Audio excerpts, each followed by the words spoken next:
नमस्कार दोस्तों, स्वागत है आप सभी का संकल्प स्टडी पॉइंट उत्तराखंड में। तो दोस्तों आज हम बात करेंगे सामान्य हिंदी से। दोस्तों आज हम देखेंगे मॉक टेस्ट 16 रहेगा आज का। और इससे पहले दोस्तों सामान्य हिंदी से जो है 15 मॉक टेस्ट कंप्लीट हो चुके हैं दोस्तों, जिनको आप प्लेलिस्ट में जाके देख सकते हैं। चलिए दोस्तों स्टार्ट करते हैं आज का सेशन, और आप सभी लोग दोस्तों वीडियो के एंड तक जरूर बने रहें। चलिए पहला क्वेश्चन लेते हैं दोस्तों आज का, और साथ ही साथ आप आंसर करते हुए चलेंगे। पहला क्वेश्चन है, देखिए पहला क्वेश्चन है, निष्ठुर शब्द का सही संधि विच्छेद क्या होगा। आपको बताना है दोस्तों निष्ठुर शब्द में दोस्तों सही संधि विच्छेद क्या होगा निष्ठुर का। ऑप्शन देखिए, निस धन ठुर, नि धन ठुर, नि धन स्तुर, या फिर निष्ठ धनुर। क्या हो जाएगा राइट आंसर। निष्ठुर शब्द का सही संधि विच्छेद होगा नि धन स्तुर। ठीक है, तो यहाँ पर आपका सी ऑप्शन यहाँ पर राइट हो जाएगा दोस्तों। याद रखेंगे ये कई बार पूछा गया है, निष्ठुर शब्द का सही संधि विच्छेद क्या हो जाएगा, नि धन स्तुर। ठीक है, कौन सी संधि हो जाएगी इसमें, इसमें हो जाएगी दोस्तों व्यंजन संधि। ठीक है, कौन सी संधि हो जाएगी, व्यंजन संधि हो जाएगी। ठीक है, आगे चलते हैं दोस्तों क्वेश्चन नंबर 2 पर। क्वेश्चन नंबर 2 है दोस्तों, किस विकल्प में संधि शब्द नहीं है। तो यहाँ पर आपने बताना है कौन से शब्द में संधि नहीं है। ठीक है, ऑप्शन देखिए, नवोड़ा, अधूड़ा, अनूढ़ा, या फिर वधूष्मा। क्या हो जाएगा इसका राइट आंसर क्वेश्चन नंबर 2 का, किस विकल्प में संधि शब्द नहीं है। देखिए दोस्तों पहला है नवोड़ा। तो आपको पता है नवोड़ा का संधि विच्छेद क्या होता है। नवोड़ा का संधि विच्छेद होता है दोस्तों नव धन उड़ा। क्या होता है, नव धन उड़ा। ठीक है, बड़ा उ। ठीक है, नव धन उड़ा क्या हो जाता है, नवोड़ा हो जाता है दोस्तों। कौन सी संधि हो जाएगी इसमें, इसमें हो जाएगी गुण संधि। ठीक है, उसी प्रकार अधूड़ा है, अधूड़ा का क्या हो जाएगा आपका संधि विच्छेद, अधूड़ा का हो जाएगा अधिधन उड़ा। ठीक है, क्या हो जाएगा, अधिधन, अधिधन उड़ा। क्या हो जाएगा, अधूड़ा। इसमें कौन सी संधि हो जाएगी, इसमें हो जाएगी यण संधि। ठीक है, उसी प्रकार आपका वधूष्मा है। ठीक है, वधूष्मा का क्या हो जाएगा संधि विच्छेद, वधूष्मा का हो जाएगा वधूधन उष्मा। क्या हो जाएगा, वधूधन, वधूधन उष्मा। ठीक है, वधूधन उष्मा क्या हो जाएगा, वधूष्मा। इसमें कौन सी संधि हो जाएगी, वधूष्मा में दीर्घ संधि हो जाएगी। ठीक है, कौन सी संधि हो जाएगी, दीर्घ संधि। तो दोस्तों यहाँ पर कौन सा संधि शब्द नहीं है, तो राइट आंसर आपका सी हो जाएगा, अनूढ़ा में कोई संधि नहीं है। ठीक है, चलिए आगे चलते हैं क्वेश्चन नंबर 3 पर। क्वेश्चन नंबर 3 है दोस्तों, प्राणाहुति शब्द का सही समास विग्रह क्या होगा। तो प्राणाहुति का सही जो है समास विग्रह क्या होगा, क्या हो जाएगा, प्राणु से आहुति, या फिर प्राणु के लिए आहुति, या प्राणु की आहुति, या प्राणु को आहुति। क्या हो जाएगा राइट आंसर। प्राणाहुति में समास विग्रह बताना है, तो राइट आंसर हो जाएगा दोस्तों प्राणु की आहुति। ठीक है, तो यहाँ पर सी ऑप्शन दोस्तों इसका राइट हो जाएगा। ठीक है, चलिए आगे चलते हैं क्वेश्चन नंबर 4 पर। क्वेश्चन नंबर 4 का आंसर करेंगे। क्वेश्चन नंबर 4 है, निकम्मा शब्द में समास है। तो यहाँ पर बताना है दोस्तों आपने कि निकम्मा शब्द में कौन सा समास है। ऑप्शन देखिए, अव्ययी भाव समास, बहुब्रीहि समास, तत्पुरुष समास, या फिर कर्मधारय समास। क्या हो जाएगा 4 का राइट आंसर, निकम्मा। ठीक है, निकम्मा यानी कि बिना काम के। ठीक है, बिना, बिना काम के। तो कौन सा समास हो जाएगा निकम्मा में, तो राइट आंसर हो जाएगा 4 का दोस्तों क्या हो जाएगा, अव्ययी भाव समास। ठीक है, ए ऑप्शन राइट हो जाएगा। आगे चलते हैं क्वेश्चन नंबर 5 पर। समास विग्रह करना है दोस्तों आपने अल्पाहार का। ठीक है, अल्पाहार शब्द का सही समास विग्रह क्या होगा। ऑप्शन देखिए, अल्प है जो आहार, अल्प का आहार, अल्प के लिए आहार, या अल्प में आहार। क्या हो जाएगा 5 का राइट आंसर, अल्पाहार क्या हो जाएगा, अल्प है जो आहार। ठीक है, तो ए ऑप्शन इसका राइट हो जाएगा दोस्तों क्वेश्चन नंबर 5 का। चलिए क्वेश्चन नंबर 6 का आंसर कीजिए। यहाँ पर आपको प्रत्यय बताना है, फांसी शब्द में कौन सा प्रत्यय होगा। चलिए बताइए, फांसी शब्द में कौन सा प्रत्यय होगा, इजी है। ठीक, कौन सा प्रत्यय हो जाएगा, इत, ई, या ई। तो कौन सा प्रत्यय हो जाएगा, 6 का राइट आंसर क्या हो जाएगा, ई प्रत्यय होता है फांसी में। ठीक है, ई यानी कि बड़ी ई। यहाँ पर देखिए 100 में जो है बड़ी की मात्रा लगी है, तो यहाँ पर आपका क्या हो जाएगा, बी ऑप्शन राइट हो जाएगा, ई प्रत्यय होगा इसमें। आगे चलते हैं क्वेश्चन नंबर 7 पर। क्वेश्चन नंबर 7 है दोस्तों, जहां एक शब्द के साथ अनेक अर्थ चिपके रहते हों वहां कौन सा अलंकार होता है। आपने कई बार देखा होगा क्वेश्चन कई बार पूछा गया क्वेश्चन, जहाँ एक शब्द के साथ अनेक अर्थ चिपके रहते हैं वहाँ कौन सा अलंकार होता है, तो वहाँ पर होता है श्लेष अलंकार। ठीक है, सी ऑप्शन यहाँ पर आपका 7 का राइट हो जाएगा। चलिए आगे चलते हैं क्वेश्चन नंबर 8 पर। क्वेश्चन नंबर 8 का आंसर कीजिए, किस शब्द में परा उपसर्ग नहीं है। आपने बताना है यहाँ पर किस शब्द में परा उपसर्ग नहीं है। ऑप्शन देखिए, परामर्श, पराक्रम, पराभव या फिर परायण। क्या हो जाएगा राइट आंसर क्वेश्चन नंबर 8 का, किस शब्द में परा उपसर्ग नहीं है। तो दोस्तों राइट आंसर हो जाएगा क्वेश्चन नंबर 8 का, परायण में दोस्तों परा उपसर्ग नहीं है। ठीक है, आपका डी ऑप्शन यहाँ पर आपका राइट हो जाएगा, बाकी तीनों में परा उपसर्ग लगा है। ठीक है, चलिए आगे चलते हैं क्वेश्चन नंबर 9 पर। क्वेश्चन नंबर 9 है दोस्तों, प्रत्याशा शब्द में उपयुक्त जो है उपसर्ग बताना है आपने, प्रत्याशा।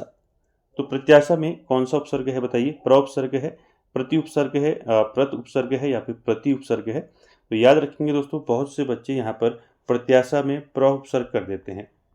ठीक है, तो ये गलत होगा दोस्तों। याद रखेंगे प्रत्याशा में कौन सा उपसर्ग हो जाएगा, यहाँ पर राइट आंसर क्या हो जाएगा, राइट आंसर हो जाएगा प्रति उपसर्ग होता है दोस्तों प्रत्याशा में। ठीक है, डी ऑप्शन यहाँ पर आपका राइट हो जाएगा दोस्तों। चलिए आगे चलते हैं क्वेश्चन नंबर 10 पर। क्वेश्चन नंबर 10 है दोस्तों, प्रेषण शब्द में उपयुक्त उपसर्ग बताना है प्रेषण में। तो कौन सा उपसर्ग लगा है प्रेषण में बताइए, प्रोपसर्ग या प्रे उपसर्ग बताइए, या फिर प्रोपसर्ग। तो क्वेश्चन नंबर 10 का दोस्तों राइट आंसर क्या रहेगा, प्रेषण शब्द में जो प्रयुक्त उपसर्ग है वो है आपका प्रोपसर्ग। ठीक है, बी ऑप्शन इसका आपका राइट हो जाएगा। चलिए आगे चलते हैं क्वेश्चन नंबर 11 पर। क्वेश्चन नंबर 11 का आंसर करेंगे। क्वेश्चन नंबर 11 है दोस्तों, उसने परिश्रम तो बहुत किया किंतु सफलता नहीं मिली। ये किस प्रकार का वाक्य है आपने बताना है, सरल वाक्य, संयुक्त वाक्य, मिश्र वाक्य या इनमें से कोई नहीं। तो क्या हो जाएगा 11 का राइट आंसर, उसने परिश्रम तो बहुत किया किंतु सफलता नहीं मिली। यहाँ किससे क्या है, किंतु आया है, तो मैंने आपको बताया था किंतु किस में आता है। तो 11 का राइट आंसर हो जाएगा संयुक्त वाक्य। ठीक है, बी ऑप्शन यहाँ पर आपका राइट हो जाएगा दोस्तों। आगे चलते हैं क्वेश्चन नंबर 12 पर।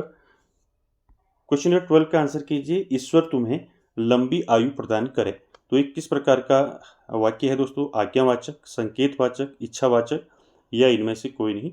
क्या हो जाएगा राइट आंसर 12 का, ईश्वर तुम्हें लंबी आयु प्रदान करे। ये इच्छा है दोस्तों, तो यहाँ पर क्या हो जाएगा, इच्छावाचक हो जाएगा, सी ऑप्शन आपका राइट हो जाएगा। चलिए अगला क्वेश्चन देखिए, क्वेश्चन नंबर 13। यहाँ पर आपका टेंडर दिया है, टेंडर को हिंदी में क्या कहते हैं ये आपको पता होगा। टेंडर किसे कहते हैं, तो परिपत्र को कहते हैं, निविदा को कहते हैं, प्रतिवेदन को कहते हैं या फिर शासनादेश को कहते हैं। तो क्या हो जाएगा राइट आंसर, टेंडर को हिंदी में क्या बोलते हैं, तो 13 का राइट आंसर हो जाएगा आपका निविदा को बोलते हैं दोस्तों टेंडर। ठीक है, तो बी ऑप्शन यहाँ पर आपका राइट हो जाएगा दोस्तों। आगे चलते हैं क्वेश्चन नंबर 14 पर। क्वेश्चन नंबर 14 है दोस्तों, टिप्पण कार्य का अंतिम सोपान कहा जाता है। तो आपको बताना है टिप्पण कार्य का जो अंतिम सोपान है उसको क्या कहा जाता है। ऑप्शन देखिए, प्रत्यावेदन, प्रतिवेदन, प्रारूपण या इनमें से कोई नहीं। तो क्या हो जाएगा 14 का दोस्तों राइट आंसर, 14 का राइट आंसर हो जाएगा दोस्तों, टिप्पण कार्य का जो अंतिम सोपान होता है उसको प्रारूपण कहा जाता है। ठीक है, तो यहाँ पर सी ऑप्शन आपका राइट हो जाएगा दोस्तों क्वेश्चन नंबर 14 का। आगे चलते हैं क्वेश्चन नंबर 15 पर। क्वेश्चन नंबर 15 है दोस्तों, इनमें से कौन सा पत्र जो है कार्यालयी पत्र में शामिल नहीं है। ठीक है, तो यहाँ पर कौन सा है दोस्तों पत्र जो कार्यालयी पत्र में शामिल नहीं है। ऑप्शन देखिए, अधिसूचना, कार्यालय आदेश, निमंत्रण पत्र या फिर परिपत्र। तो दोस्तों आप सभी जानते हैं कार्यालयी पत्र जो होते हैं इनमें दोस्तों अनौपचारिक पत्र शामिल होते हैं। कौन से पत्र शामिल होते हैं इसमें, औपचारिक। ठीक है, औपचारिक पत्र किसमें शामिल होते हैं, औपचारिक पत्र शामिल होते हैं कार्यालयी पत्र में। ठीक है, और साथ ही साथ याद रखेंगे दोस्तों अनौपचारिक पत्र जो है इसमें शामिल नहीं होते हैं। ठीक है, यहाँ पर देखिए अधिसूचना है दोस्तों, अधिसूचना आपका जो है औपचारिक है, यानी कि ये कार्यालयी पत्र है। और उसके बाद कार्यालय आदेश ये भी है, परिपत्र भी है, निमंत्रण पत्र यहाँ पर आपका ये कार्यालयी पत्र नहीं है। ठीक है, सी ऑप्शन राइट हो जाएगा। निमंत्रण पत्र कैसा है, ये है दोस्तों आपका व्यक्तिगत पत्र है। ठीक है, कैसा पत्र है, व्यक्तिगत पत्र है आपका। ठीक है, निमंत्रण पत्र। ठीक है, ये अनौपचारिक पत्र में शामिल होता है। ठीक है, इनके अनौपचारिक पत्र में शामिल होता है आपका निमंत्रण पत्र। ठीक है, चलिए क्लियर हो गया। तो यहाँ पर राइट आंसर सी हो जाएगा आपका। आगे चलते हैं क्वेश्चन नंबर 16। सेम क्वेश्चन है, यहाँ पर भी आपको जो है निम्न में कार्यालयी पत्र का सही भेद नहीं है, इनमें से कौन सा नहीं है वो बताना है। देखिए कार्यालयी पत्र, अब मैंने अभी बताया आपको कि औपचारिक जो पत्र होते हैं इसमें शामिल होते हैं कार्यालयी पत्र में। जैसे देखिए औपचारिक आपका अधिसूचना है, आवेदन पत्र भी आपका औपचारिक है, ठीक है। यहाँ पर परिपत्र भी है, यहाँ पर स्मरण पत्र जो रिमाइंडर होता है दोस्तों ये आपका कार्यालयी पत्र में नहीं आता है, तो सी ऑप्शन यहाँ पर आपका राइट हो जाएगा। चलिए क्वेश्चन नंबर 17 की बात करें। क्वेश्चन नंबर 17 है दोस्तों, प्रतिदिन प्रकाशित होने वाली खबरें क्या कहलाती हैं? तो आपको बताना है प्रतिदिन प्रकाशित होने वाली खबरों को क्या कहते हैं, fake news, hard news, daily news या इनमें से कोई नहीं। तो क्या हो जाएगा दोस्तों क्वेश्चन नंबर 17 का राइट आंसर, प्रतिदिन प्रकाशित होने वाली खबरों को कहा जाता है आपका, क्या कहा जाता है, इनको कहा जाता है हार्ड न्यूज, ठीक है। ये क्वेश्चन भी पूछा गया है कई बार आपका, प्रतिदिन प्रकाशित होने वाली खबरों को क्या कहा जाता है, तो हार्ड न्यूज कहा जाता है, ठीक है। आगे चलते हैं क्वेश्चन नंबर 18। देखिए किसी पत्र में साप्ताहिक या मासिक प्रकाशित होने वाली विशेष खबर क्या कहलाती है, यानी कि जो साप्ताहिक या फिर मासिक प्रकाशित होती हैं जो विशेष खबर होती हैं उसमें उनको क्या कहलाती हैं, तो उनको कहा जाता है दोस्तों। 18 का राइट आंसर क्या हो जाएगा, सॉफ्ट न्यूज। तो यहाँ पर आपने दो चीज़ें याद रखनी है, हार्ड न्यूज और सॉफ्ट न्यूज, ठीक है। किसी पत्र में साप्ताहिक या मासिक प्रकाशित होने वाली विशेष खबर क्या कहलाती है, उसको हम कहते हैं दोस्तों, क्या कहते हैं, सॉफ्ट न्यूज कहते हैं। ए ऑप्शन राइट हो जाएगा। हार्ड न्यूज किससे कहते हैं, हार्ड न्यूज भी मैंने बताया ऊपर आपको, प्रतिदिन प्रकाशित होने वाली खबरों को कहते हैं हार्ड न्यूज, और किसी पत्र में साप्ताहिक या मासिक प्रकाशित होने वाली जो विशेष खबर है उसको कहते हैं सॉफ्ट न्यूज, ठीक है। दोनों याद रखेंगे, ये पूछे जाते हैं, हार्ड और सॉफ्ट न्यूज। अगला क्वेश्चन देखिए, क्वेश्चन नंबर 19 देखिए, वह व्यक्ति जिसका ज्ञान अपने ही स्थान तक सीमित हो, वाक्यांश के लिए एक शब्द क्या होगा? आपको बताना है वह व्यक्ति जिसका ज्ञान अपने ही स्थान तक सीमित हो, तो क्या कहते हैं, कातर कहते हैं, कूप मंडूक कहते हैं, अज्ञेय कहते हैं, या इनमें से कोई नहीं। तो राइट आंसर क्या हो जाएगा दोस्तों क्वेश्चन नंबर 19 का राइट आंसर हो जाएगा दोस्तों कूप मंडूक, ठीक है। बी ऑप्शन यहाँ पर राइट हो जाएगा दोस्तों, याद रखेंगे वह व्यक्ति जिसका ज्ञान अपने ही स्थान तक सीमित हो उसे क्या कहते हैं, कूप मंडूक कहते हैं, ठीक है। बी ऑप्शन राइट हो जाएगा। आगे चलते हैं दोस्तों क्वेश्चन नंबर 20 पर, और आज का आखिरी क्वेश्चन। देखिए भाषण देने में चतुर वाक्यांश के लिए उपयुक्त एक शब्द क्या होगा? भाषण देने में चतुर क्या कहेंगे, वाग्दान कहेंगे, वाग्मी कहेंगे, या वाचाल कहेंगे? क्या रहेगा राइट आंसर इसमें बताइए। भाषण देने में चतुर, 20 का राइट आंसर क्या हो जाएगा, भाषण देने में चतुर वाक्यांश के लिए उपयुक्त शब्द क्या होगा, वाग्मी, ठीक है। तो बी ऑप्शन यहाँ पर आपका राइट हो जाएगा दोस्तों। बाकी बात करें वाचाल की, तो वाचाल क्या होता है, वाचाल जो अधिक बोलता है उसको बोलते हैं वाचाल, ठीक है। वाग्दान की बात बोलें तो वाग्दान है दोस्तों ये जो सगाई में जो वचन देते हैं तो उसको बोलते हैं वाग्दान, और वाग्मी बोलते हैं भाषण देने में चतुर, ठीक है। बी ऑप्शन यहाँ पर राइट हो जाएगा दोस्तों 20 का, ठीक है। तो दोस्तों आज का हमारा सामान्य हिंदी का जो मॉक टेस्ट था आपका 16, ये हमने देखा दोस्तों, और इसमें हमने महत्वपूर्ण क्वेश्चनों पर अभी डिस्कस की।